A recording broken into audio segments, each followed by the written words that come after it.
Skepticism, Spiritual Solutions, Part 1 of 5. Discover the meaning and purpose in your life by finding connection and understanding the deeper aspects of being human. Have you ever felt alone and lost in the world? Continue watching and learn how to find your place in the world and feel truly alive. Spirituality can be difficult to define or measure and is often understood as a sense of connection to something larger than oneself, such as a higher power, the universe, or a set of spiritual beliefs or practices. Because spirituality is a personal and subjective experience, it is difficult to prove or quantify in a scientific way. However, there is some research that suggests that spiritual beliefs and practices have a variety of physical and mental health benefits, such as reducing stress and promoting a sense of well-being. It is important to note that spirituality is a personal and individual experience, and what is meaningful or important to one person may not be the same for another. As such, it is not possible to prove spirituality in a universal sense, but many people may find meaning and fulfillment through their own spiritual beliefs and practices. Throughout this video, please don't find an idea that you disagree with and dismiss the rest of the information. Try to form your own concept of what I'm speaking about through your own truths. It's understandable to have doubts about the effectiveness of spiritual practices or the existence of a higher power. However, it is important to keep an open mind and consider the potential benefits that spirituality can offer. It's also worth noting that atheism is not the only alternative to traditional religious beliefs. There are many different perspectives and philosophies that can provide meaning and purpose in life. Additionally, it's important to consider that one's own personal journey and experiences may change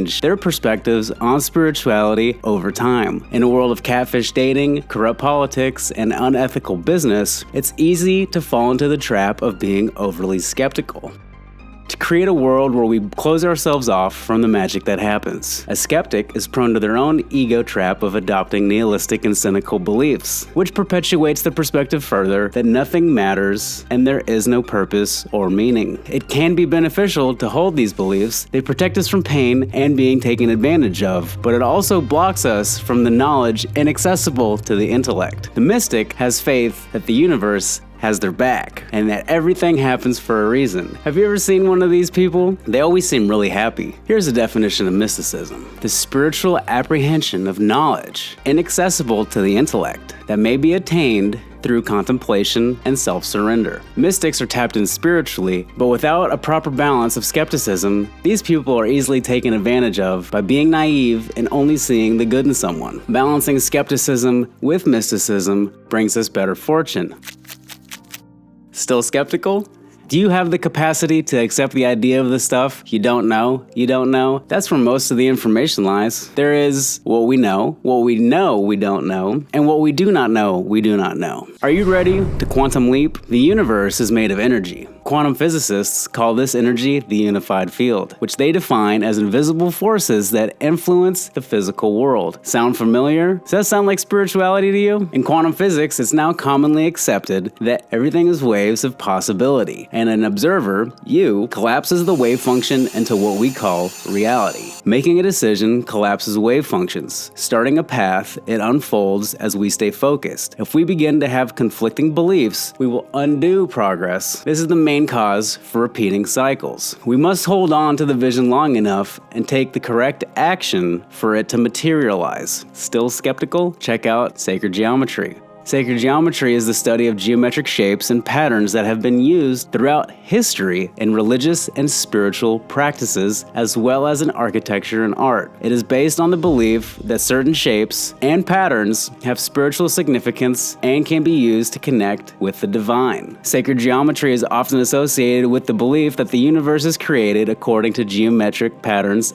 and these patterns reflect the underlying structure of the universe. Some examples of sacred geometry in architecture are the use of mandalas, labyrinths, and the use of the golden spiral, also known as the Fibonacci sequence. You can see these in the designs of Gothic cathedrals. It is important to note that the concept of sacred geometry is not limited to any specific religious or spiritual tradition, and can be found in many different cultures and belief systems. Coincidence is God's way of remaining anonymous. Albert Einstein.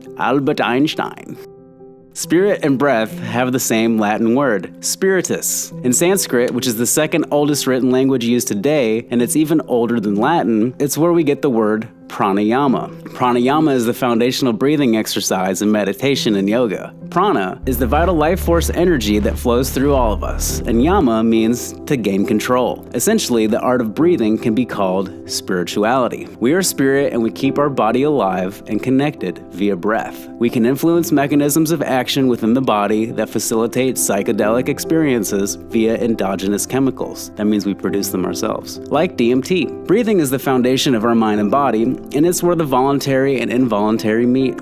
Our lungs will breathe automatically, but we can also control them. Spirituality doesn't require us to believe in the supernatural, to believe in life after death, tithe our money to authorities, join a religion, although this is beneficial to many people. All it requires is a desire to know, the humility to listen, and the courage to be accountable. The path starts here.